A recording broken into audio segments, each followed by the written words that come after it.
Greetings world, we are anonymous. Most of the world, the political left in particular, was blindsided by the results of the 2016 election. To say that some are having a hard time coming to terms with the words President Trump, and what the next 4 to 8 years will bring, would be an understatement. Those who told you that a Trump presidency was impossible were quick to remix their pre-election narratives, framing the Donald as something of a Hitler 2.0 and attempting to position themselves as leaders of a new resistance. Self-reflection is still off the table. On the other end of the spectrum you have those who took Trump's promises at face value, and who actually believe he will make America great again, proclaiming the dawn of a new age of conservatism, as the stock market rose to record highs, before he actually took office. Both sides are utterly unprepared for what's coming. Let's just cut to the chase. Is Trump going to usher in a new era of prosperity and innovation, or is he going to be the one standing in the center ring when the circus tent comes down? Remember, some voted for Trump as a political Molotov cocktail. Trump is a businessman. You say, he's going to make things happen.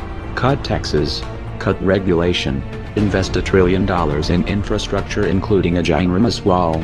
Punish companies that move factories overseas. Rebuild the military. Restore relations with Russia. Start a trade war with China. And you know a new arms race would create jobs.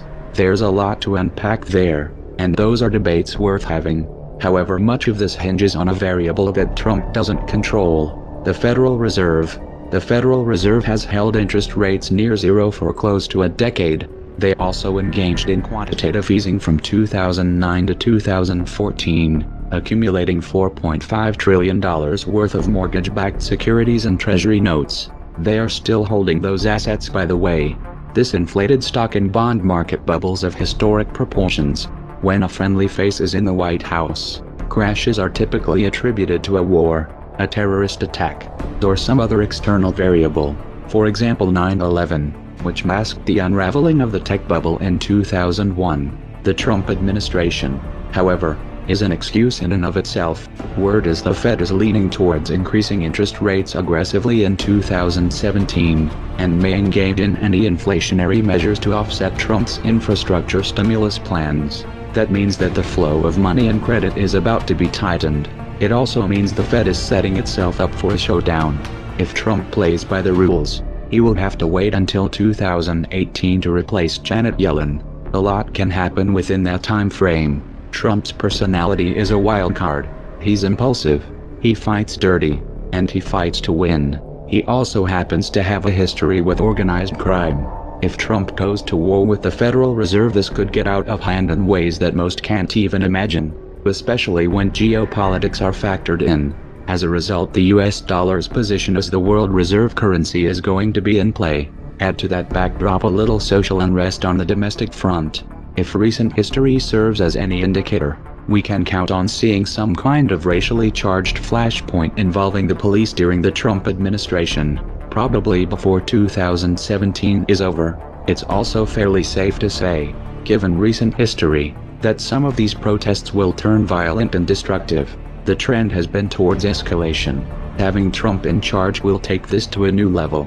Trump ran on a platform of law and order, and support for the police, which piggybacked on the perception that Obama was undermining law enforcement during his term. In spite of the fact that Obama greatly accelerated the militarization of the police, just the belief that Trump has their back is going to influence the police response. They're going to be more confident, more aggressive, and if Trump offers even so much as a word of encouragement, they will go into full crackdown mode, which would of course throw gasoline on a fire. These tensions have the potential of spinning out of control, especially in the context of an economic downturn. And again, Trump's personality is a wild card. Trump is also about to inherit, thanks to Obama and Bush, the most extensive and technologically advanced surveillance apparatus world has ever seen. Obama expanded the NSA's powers even after Trump won, by the way. The power to order extrajudicial assassinations anywhere in the world, and a military which has been authorized by the NDAA to detain anyone, anywhere, including US citizens, indefinitely without trial. To top it off, Trump is filling his administration with former generals, some with combat and counterinsurgency experience. He has everything he needs to implement a full-fledged military dictatorship, and the left has no one to blame but themselves. Trump did not, however, start off on a good foot with the alphabet soup agencies. He has an enemy contingent in the deep state which wants to take him down, and has the means to do it. Replacing upper management won't be enough to neutralize this threat. These agencies have black budgets, and off-the-books programs that defy accountability, and lots of experience toppling upstart regimes. Failure to rein them in could be fatal. The most important trap, however, will be on the geopolitical front. Years of backing Sunni jihadists in Syria failed to unseat Assad, and Trump has vowed to reverse U.S. policy. Israel was openly supporting the Sunni axis. They wanted a full-frontal regime change in both Syria and Iran for many years, but the Obama administration tied their hands. Then Russia stepped in, tipped the balance, and the Shiite crescent not only survived, but grew stronger. Israeli/Sunni axis needs another path to war, so they're changing tack. On January 13, 2017, just 7 days from the inauguration, Israel bombed a Syrian government airport. This provides a glimpse of the years to come. Israel's strategy is simple: provoke Syria and/or Iran until one of them retaliates, which would of course provide cover to take territory. Turkey is likely to make another move in Iraq and/or Syria as well. Turkey has ambitions to expand its borders as well, while the Saudis continue bombing Yemen to rubble. With U.S. government support, Israel feels confident that Trump will defend them at all costs. Indeed, he has given this impression.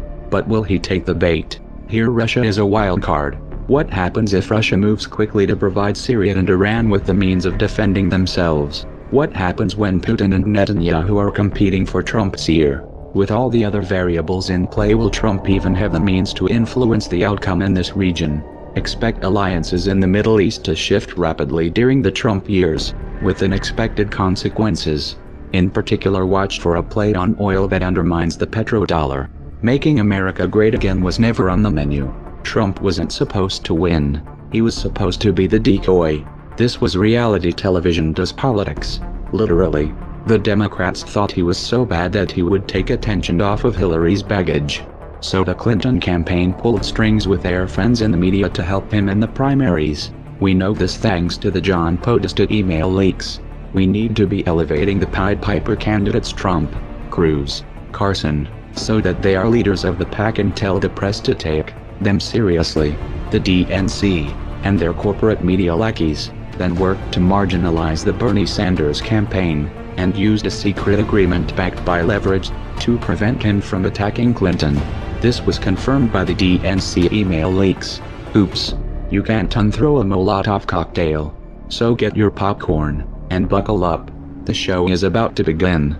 I will build the wall, and Mexico's going to pay for it, and they'll be happy to pay for it. I want to build a safe zone someplace in Syria. We have to get the Gulf states. They have nothing but money.